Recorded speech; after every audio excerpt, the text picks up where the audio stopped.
ছেলে বিভিন্ন রকম দোকান দেখছে। এইসব দোকান দেখতে দেখতে ছেলে বাবার কথা ভুলে গিয়েছে। এবার সন্ধ্যা হয়েছে, তখন বাবার কথা মনে পড়েছে। তখন বাবা বাবা বলে কাঁদছে। এমন সময় এক মিষ্টির দোকানদার জিজ্ঞাসা করছে, এই খোকা কি হয়েছে রে তোর? বলে আমার বাবা হারিয়ে গিয়েছে।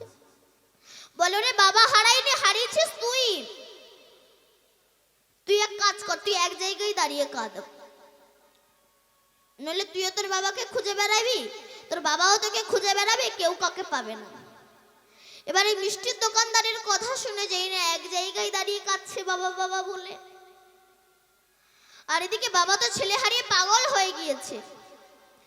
ছেলেকে খুঁজতে খুঁজতে দেখতে পেয়ে এসে বুকের ভিতরে ধরে উভয় কি আনন্দ। বৈষ্ণব কবি তত্ত্ব দিচ্ছে, আমি আপনারা যখন মাতৃগর্ভে ছিলাম, ওই কৃমিকীটের কুটকুট কামড় দংশন সহ্য করতে না পেরে, 32টা নারীর বন্ধন সহ্য করতে না পেরে, ওই চামড়ার বাক্সের ভিতরে, ওই পুঁজ রক্তের ভিতরে থাকতে না পেরে আমরা বিশ্ব পিতাকে বলেছিলাম, হে পিতা একবার ভবের হাটে নিয়ে চলো না, এই যন্ত্রণা আর সহ্য করতে পারছে না। আমাদের বিশ্ব পিতা বলেছিল, বাবা গো ওখানে গেলে তো সবাই হারিয়ে যায়, সবাই বলেছিল আমার নাম করবে, কেউ আমার নাম করে না, তুমি যদি হারিয়ে যাও? আমরা বলেছিলাম, হে বিশ্ব পিতা একবার ভবের হাটে নিয়ে চলো, যত ভালো মন্দ খাই না কেন, যত গাড়ি বাড়ি ঐশ্বর্য হোক না কেন, তোমার চরণ আমরা ছাড়বো না। এবার আমাদের বিশ্ব পিতা আমাদেরকে বিশ্বাস করে যেই না আমাদেরকে ভবের হাটে এনেছে, আমরা বিভিন্ন রকম দোকান দেখছি। ছেলে একটা দোকান, মেয়ে একটা দোকান, স্ত্রী একটা দোকান, পুত্র একটা দোকান, সব এক একটা দোকান। এই দোকানগুলো সারা জীবন দেখছে আর অনুভব করছি। অনুভব করতে করতে যখন আয়ুষ সূর্য পাটে বসেছে, কাম করে লোভ আমাদেরকে ঘিরে ফেলেছে, বৌমার কাছে ঝাঁটালাতি খাচ্ছে। এবার একবার ছুটে যাচ্ছি কালীর কাছে, দুর্গার কাছে, শিবের কাছে, কোথায় গেলে আমরা বিশ্ব পিতাকে পাবো? রাধে রাধে। আমাদের গুরুদেব বলো, বাবা গো তুমি কালীর কাছে গেলেও কৃষ্ণকে পাবে না, শিবের কাছে গেলেও তুমি কৃষ্ণকে পাবে না, কারোর কাছে গেলে তুমি বিশ্ব পিতাকে পাবে না। তুমি এক কাজ করো, এক জায়গায় দাঁড়িয়ে, তত্ত্ব কি বলছে, ভগবানের মূর্তির সামনে এক জায়গায় দাঁড়িয়ে কাঁদো, দেখবে তোমার বিশ্ব পিতা তোমাকে ঠিক তুলে নিয়ে যাবে।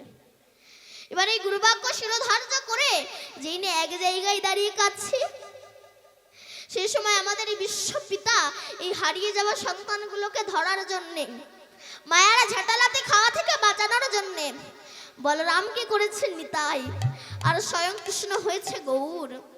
তারা এসে বলছে, ওরে এই ভব সংসার থেকে যাওয়ার একমাত্র রাস্তা, সেটা হচ্ছে হরে কৃষ্ণ কৃষ্ণ কৃষ্ণ হরে হরে, হরে রাম রাম রাম হরে হরে, রাম রাম হরে হরে।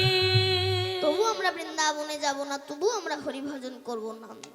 তাই মহাজন বড় আক্ষেপ করে বলেছেন, আমি কবে যাব বিষয় ছেড়ে,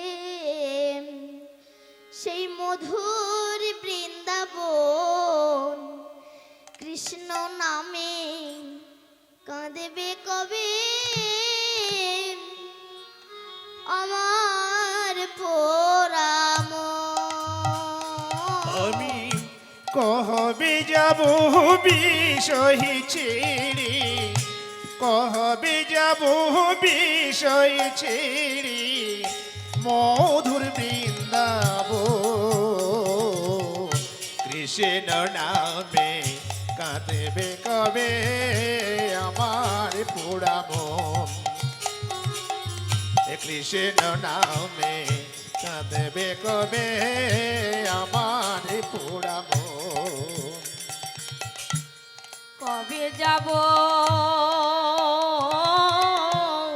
বিষয় ছেড়ে, দয়াময় কবে যাব বিষয় ছেড়ে, মধুর বৃন্দাবন,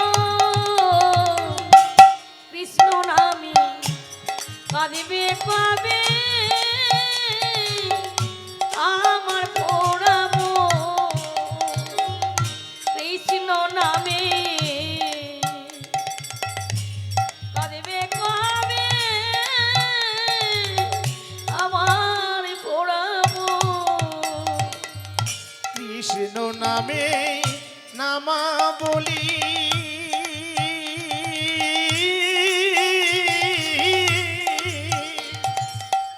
কবে পড়িব গায়,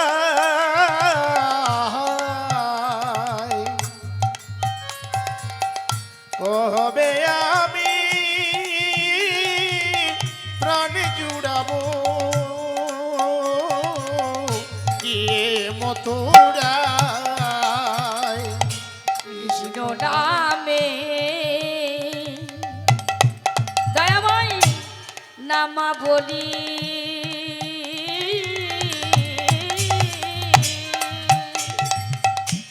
পড়িব কবে গায়, কবে আমি প্রাণ জুড়াবো গিয়ে মথুরায়। কৃষ্ণ আমার জীবন মরণ, কৃষ্ণ আমার জীবন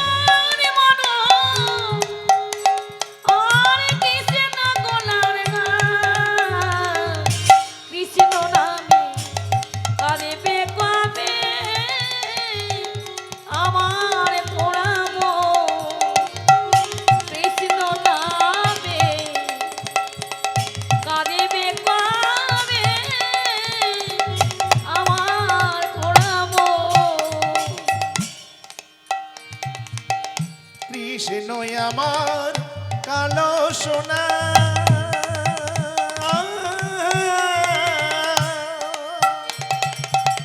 কোন মালিশ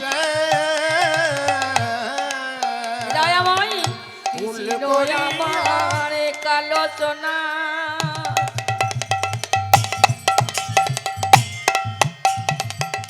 বনমালিসা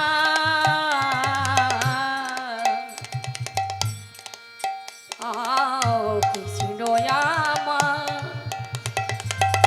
কালো সোনা রাধে বনমালিসা ভুল করিয়া একদিন আমি লইলাম কৃষ্ণ নাম, কৃষ্ণ আমার জীবন মন, কৃষ্ণ আমার জীবন মন, কৃষ্ণ গলার গান, কৃষ্ণ নামে আরে বেপাবে আমার পোড়া মন, কৃষ্ণ নামে কাঁদিবে কবে আমার পোড়া মন। নিতাই গৌর হরি বল। কৃষ্ণ কোনোদিন হারায় না, হারিয়েছিস তুই।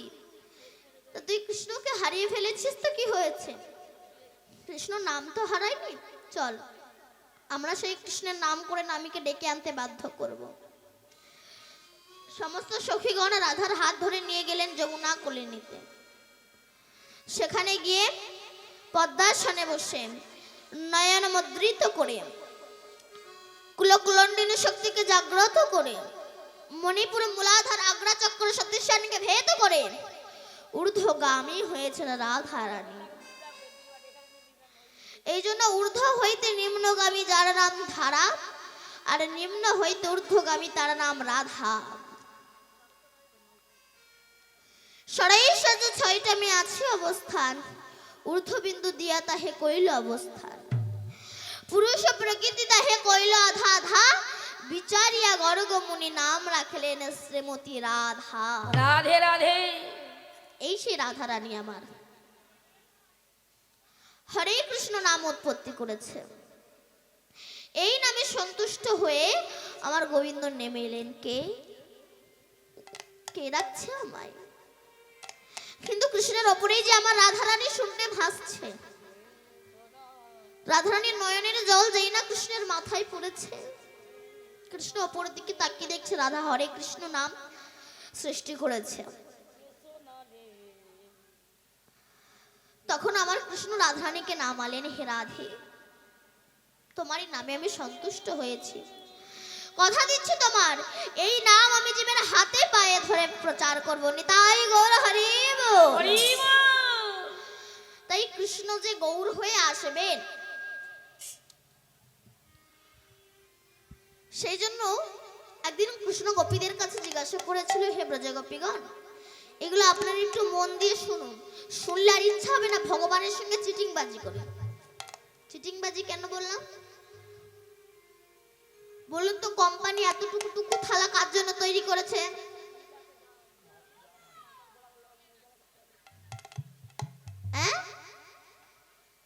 হ্যাঁ, ঠাকুরের জন্য। আর জামাইয়ের থালা এত বড়, রাধে রাধে। ঠাকুরের থালা এত টুকু টুকু, আর গ্লাসের অবস্থা তো আরো মারাত্মক। এইটুকু এইটুকু থালায় দুটো করে নকুলদানা দিই, নকুলদানা দিয়ে গলায় কাপড় দিয়ে নিতা এসে গৌর এসে 64 মতো দ্বাদশ গোপাল ভক্তবৃন্দ সবাই এসে যেন একা এসে না খেয়ে পারবে। ওসব ভণ্ডামের কোনো প্রয়োজন পড়ে না।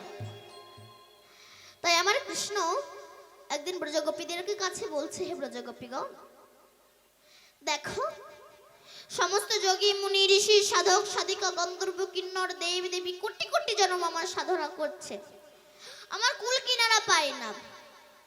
আর তোমরা একবার যদি আমায় হে গোবিন্দ বলে ডাকো, রাধে রাধে। তোমাদের কাছে আমি পাগলের মতো ছুটে আসি। বলো না কি দিয়ে তোমরা আমায় ডাকো? তোমরা আমায় দই রসগোল্লা দাও না, অন্য ভক্তরা দই রসগোল্লা কত কিছু দিয়ে আমায় ডাকে, আমি তাদের ডাকে যাই না। কিন্তু তোমরা গোপী যদি একবার আমায় কৃষ্ণ বলে ডাকো, তোমাদের ডাকে পাগলের মতো ছুটে আসি। বলো না কি দিয়ে আমায় ডাকো? তখন গোপীরা বলছে, কৃষ্ণ, আমরা যে বস্তু দিয়ে তোমায় ডাকি সে বোঝার জ্ঞান এখনো তোমার হয়নি।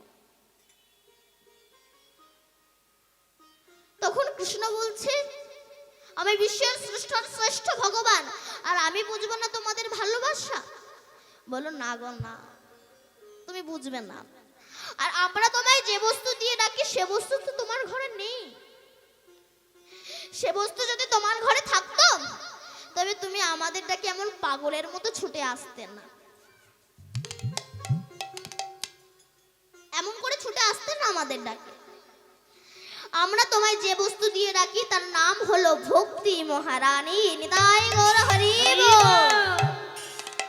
কৃষ্ণ বলছে, তা তো বটে, আমি গীতায় লিখে দিয়েছি, ভক্তি দিতে কাতর নই, মুক্তি দিতে কাতর হই। যার ভক্তি আছে তাকে আমি মিনিটের মধ্যেই উদ্ধার করে দিই,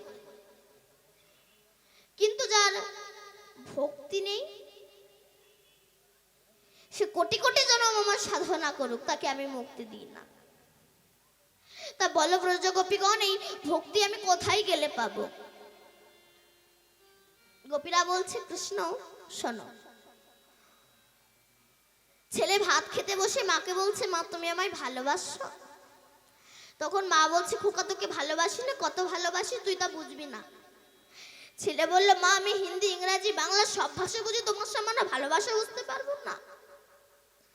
মা বললো, তুই হিন্দি ইংলিশ বাংলা সব ভাষা বুঝতে পারিস ঠিকই, কিন্তু মা বাবার ভালোবাসা কোনোদিনও বুঝতে পারবি না। বলে কোনোদিনও বুঝতে পারবো না? বলে কোনোদিনও বুঝতে পারবি না তা নয়, বুঝতে পারবি যেদিন আমাদের মধ্যে তুই একটা সন্তানের পিতা হতে পারবি।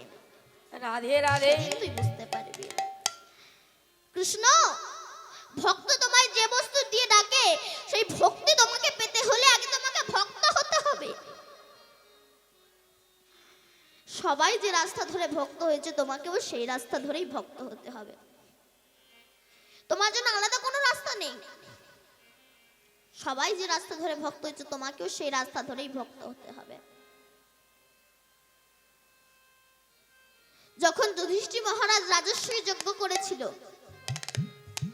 সেই যজ্ঞে যুধিষ্ঠির মহারাজ বলেছিল, কৃষ্ণ তুমি আমার যজ্ঞে সভাপতি হও। কৃষ্ণ বলেছিল আমি সভাপতি হব, তবে আমি যাকে যা দায়িত্ব দেব তাকে তাই দায়িত্ব নিতে হবে। আচ্ছা কি করবে?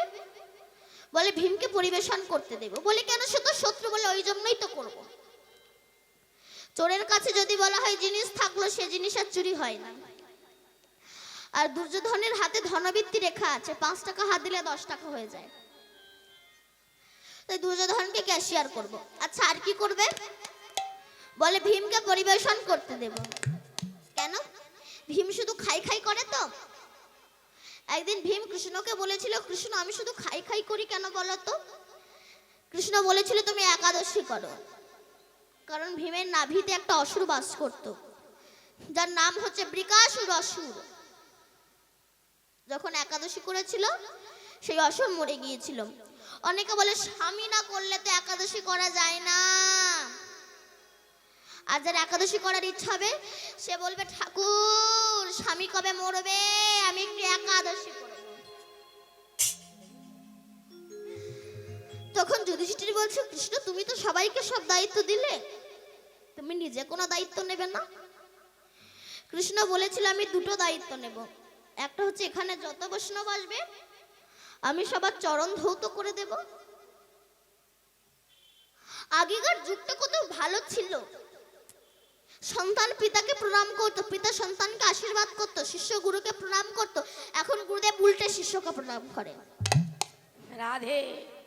গুরুদেব শিষ্যকে বলছে বাবা যাও কাঠ কেটে আনো। গুরুদেব আপনি ভজন করতে বলেছেন, আপনার ভজনে ব্যাঘাত হবে। গুরুদেব নিজেই কাঠ কেটে এনেছে। বাবা মাধব একটু শাক তুলে আনুন না। গুরুদেব আপনি ভজন করতে বলেছেন, আপনার কথা লঙ্ঘন করব? গুরুদেব নিজেই শাক তুলে এনেছে। বাবা একটু অন্নটা চড়িয়ে দাও না। গুরুদেব আপনি ভজন করতে বলেছেন, ওই ভজন আপনার কথা আমি কি করে লঙ্ঘন করব? গুরুদেব নিজেই শাক তুলে এনে রান্না করে বেড়ে টেড়ে বলছে বাবা মাধব 2টো খেয়ে যান। তখন সে বলে বারবার গুরু কথা লঙ্ঘন, গুরু বাক্য লঙ্ঘন করা ঠিক না, এবার যাই গিয়ে খেয়ে আসি।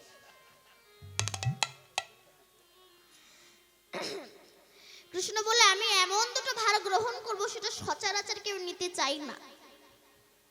কি? একটা হচ্ছে এখানে যত বৈষ্ণব আসবে আমি সবার চরণ ধৌত করে দেব। আর একটা হচ্ছে এখানে যত বৈষ্ণব খেয়ে উঠে চলে যাবে সেই সকল বৈষ্ণবের ওই এঁটো থালা আমি নিজে মাথায় করে নিয়ে নর্দমায় ফেলে দেব। হরিব। কেন?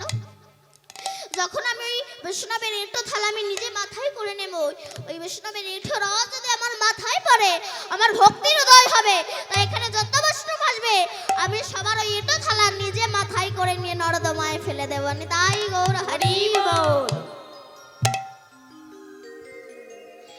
তাই গোপীরা বলল কৃষ্ণ সবাই যে রাস্তা ধরে ভক্ত হচ্ছে তোমাকেও সেই রাস্তা ধরেই ভক্ত হতে হবে। বৈষ্ণবের চরণ ধুলো তোমাকে মাথায় মাখতে হবে। কৃষ্ণ বলল আমি যদি ভক্তের চরণ ধুলো মাথায় মাখি তাহলে তাকে তো নরকগামী হতে হবে। তখন তিনি কি করেছিলেন, ননার বামঙ্গ থেকে ওই যে লাদিনীর শক্তি শ্রীমতী রাধারানীকে সৃষ্টি করেছিলেন। তার চরণ ধুলা যেই না অঙ্গে মাখলেন কালো বর্ণ আমার সোনার বর্ণ হয়ে গেল। ভগবান ভাবলো যদি একটা ভক্তের চরণ ধুলিতে আমার এত পরিবর্তন আসে, না জানি হাজার হাজার বৈষ্ণবের চরণ ধুলি মাখতে আমার কত পরিবর্তন আসবে। কিন্তু হাজার হাজার বৈষ্ণব তো বৃন্দাবনে পাওয়া যাবে না। হাজার হাজার বৈষ্ণব পেতে গেলে যেতে হবে কোথায় না নবদ্বীপে। তাই গৌর হরি বল। কৃষ্ণ যে গৌর হয়ে আসবে এর প্রমাণ কোটি কোটি বছর আগে পাওয়া গেছে। কেমন না রাধারানী যখন নিকুঞ্জ বনের শয়নে আছে দেখলো একটা পুরুষ রাধারানীকে আলিঙ্গন করছে। রাধারানী তখন স্বপ্ন ভঙ্গ করে বলছে হে সখী আমি এতদিন কৃষ্ণ ভজন করে কি ব্যভিচারিণী হয়ে গেলাম। কাঁদছে। এমন সময় কৃষ্ণ এসেছে, রাধে তুমি কাঁদছো কেন? তখন রাধারানী বলল হে কৃষ্ণ আমি তো আমার এই মন প্রাণ কাউকে দিতে পারি না, কিন্তু আমি কালকে দেখলাম একটা পুরুষ আমাকে আলিঙ্গন করছে। তখন কৃষ্ণ বলল রাধে তুমি যাকে দেখেছো সে আর অন্য কেউ নয়, ও হচ্ছে আমি। কিন্তু কৃষ্ণ তুমি তো ভালোবাসা হচ্ছে ধলো। তখন কৃষ্ণ বলেছিল, রাধে আমি ওই রূপ নিয়ে নদিয়ায় নবদ্বীপে যাব, তোমার ঋণ শোধ করব। নিতাই গৌর হরি বল। তাই আজ আমার রাধারানী, আমার গৌর হরি আজ সুরধ্বনির তীরে পার্শ্বদগণকে সঙ্গে লয়ে আজ আমার গোবিন্দের নাম করছেন। ভজ শ্রী কৃষ্ণ কহ শ্রী কৃষ্ণ লহ শ্রী কৃষ্ণের নাম রে। ভজ শ্রী কৃষ্ণ কহ শ্রী কৃষ্ণ লহ শ্রী কৃষ্ণের নাম রে। ভজ শ্রী কৃষ্ণ কহ শ্রী কৃষ্ণ লহ শ্রী কৃষ্ণের নাম রে। ভজ শ্রী কৃষ্ণ কহ শ্রী কৃষ্ণ কহ শ্রী কৃষ্ণের নাম রে। ভজ শ্রী কৃষ্ণ কহ শ্রী কৃষ্ণ লহ শ্রী কৃষ্ণের নাম রে। ভজ যে না শ্রী কৃষ্ণ ভজে সে হয় আমার প্রাণ রে। যে জন শ্রী কৃষ্ণ ভজে সে গায় আমার প্রাণ রে। যে জনা শ্রী কৃষ্ণ ভজে সে হয় আমার প্রাণ রে। ভজ শ্রী কৃষ্ণ কহ শ্রী কৃষ্ণ লহ শ্রী কৃষ্ণের নাম রে। এই ভজ শ্রী কৃষ্ণ কহ শ্রী কৃষ্ণ লহ শ্রী কৃষ্ণের নাম রে। ভজ শ্রী কৃষ্ণ কহ শ্রী কৃষ্ণ লহ শ্রী কৃষ্ণের নাম রে। দিন গেলে হাসি কৃষ্ণ যে বলে একবার রে। দিন গেলে বাজে কৃষ্ণ যে বলে একবার রে। দিন গেলে হাসি কৃষ্ণ যে বলে একবার রে। সে জনায় আমার হই আমি হই তার রে। যে জানো আমার হয় আমি তার গায় রে। সে ভজ যে শ্রী কৃষ্ণ কহ শ্রী কৃষ্ণ লহ শ্রী কৃষ্ণের নাম রে। এই ভজ শ্রী কৃষ্ণ কহ শ্রী কৃষ্ণ লহ শ্রী কৃষ্ণের নাম রে। বলুন সচিন নন্দন গৌর হরি কি জয় জয় জয় নিতাই